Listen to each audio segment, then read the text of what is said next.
Hello ladies and gentlemen, welcome back to Uncle Matt's Cookery Lessons. I'm going to make bubble and squeak.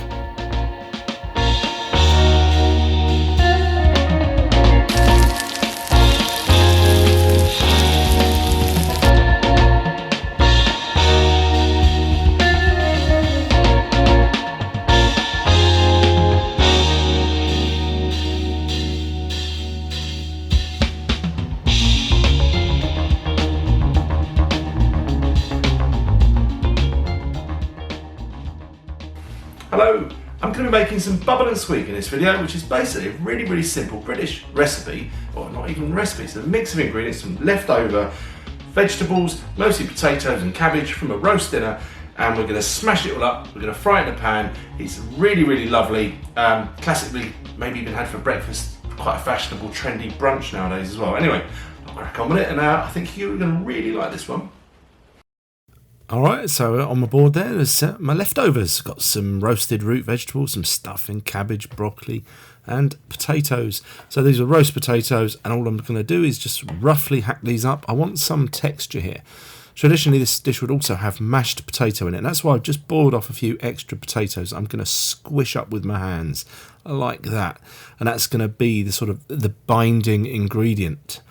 So really there's no real recipe with this, but the ratio would be all the other vegetables about 50-50 with the potatoes. That makes sense. 1 part potato, 1 part rest of the ingredients. So there's the roasted root veg, just chopping that up nice and rustic like into the bowl. This is one of the easiest things you'll ever make. That's my leftover stuffing. In the bowl it goes, and then just roughly chop up the broccoli and the cabbage. So traditionally this would have been back in the sort of 18th century or even earlier, would have been beef and cabbage fried, and then it sort of evolved into being more like a potato dish. Second World War did that really, rationing, so potatoes took over. But anyway, I'm mixing that up. I changed it into a bigger bowl because I couldn't mix it. And once you're happy that you can form it into some sort of shape patty that it'll hold, you're ready to go really. So there's plenty of seasoning in there. A little scrub down. It's my new board. It's nice, isn't it? And let's get the gas on. I'm using a skillet, but any old frying pan should do, but just one that's reasonably heavy based. Okay. Lard is also traditional, but feel free to use butter, olive oil, but not olive oil maybe, just a high smoke point oil. I like the lard. So this is the first of 2 different techniques I'm going to show you for preparing this on, and this is my favourite. This is if you've ever done traditional corned beef hash. This is very similar to that technique. So I'm arranging it in the pan, and that's why it's called bubble and squeak. So the bubble is the fat, and the squeak is because cabbages are squeaky, aren't they?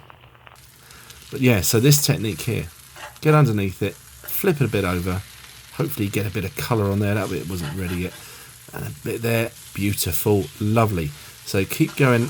We're going to keep going for several minutes. Make sure it's already hot. We've got all these lovely caramelised bits. Then once you flip it over, leave it for a minute or so. If the pan is a bit dry like mine was, adding a bit more lard. Keep it bubbling. And just keep doing this, really. Don't leave it. Don't forget about it. Just stand there and just enjoy this process, because it's so simple to do, but really satisfying and enjoyable. And we're sort of getting there really. I've put a pan of boiling water on because I'm going to serve mine with a poached egg, and I highly recommend you serve it with an egg of some sort, and that kind of really brings us into the breakfast stroke brunch room. And look at that bit. That's so crunchy and crispy. And the great thing about the flipping is all those crunchy bits, they get mixed up in between, so it's not just crispy and crunchy on the outside, it's got crispy bits on the inside. It's amazing. All right then. So there is no finesse here. I'm just plonking it in a bowl. Yeah. So it's not really a restaurant dish, let's just say. This is more served up for breakfast in some old traditional cafe, or your leftover roast dinner. And there we go. There is one way. That poached egg on top looking just lovely.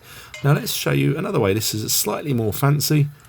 So to control the shape of it, I'm using a cutter, a ring, what have you, some sort of mould, and I'm going to pack that with this mixture.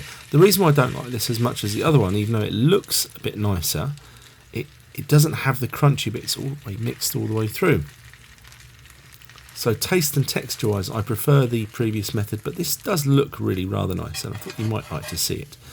So we've got to flip this thing over, watching you don't burn yourself completely. Oh yeah, nice caramelisation there.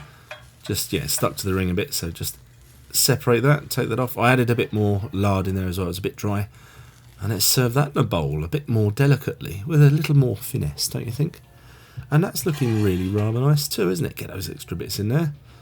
And there's another poached egg. And let's season that. And then let's make all your mouth water at the same time, shall we? Let's see if we've got a runny yolk. Oh, oh dear. This should come with an 18 certificate. That is naughty. And as that oozes down there, that beautiful egg, I'm going to pass you back over to me for tasting. Right, so I've had a good go at this already, but I'll have a little taste with a bit of the egg. It's missing something. My homemade brown sauce, still going strong. That's where the link will be for that one. Let's put a nice big dollop of that on this plate. And let's have another go. So you've got all these lovely crunchy bits from the technique of flipping it and frying it and flipping it, and they all get mixed into the middle. It's really nice. Lovely technique, that. Brown sauce. A winner. One more bite.